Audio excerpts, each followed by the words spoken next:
ॐ सोमनाथाय नमः। ॐ मल्लिकार्जुनाय नमः। ॐ महाकालेश्वराय नमः। ॐ ओंकारेश्वराय नमः। ॐ वैद्यनाथाय नमः। ॐ भीमशंकराय नमः।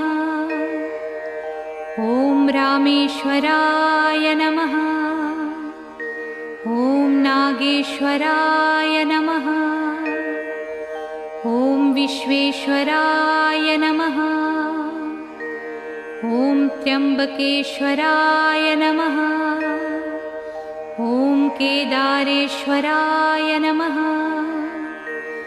ॐ भुस्मेश्वराय नमः।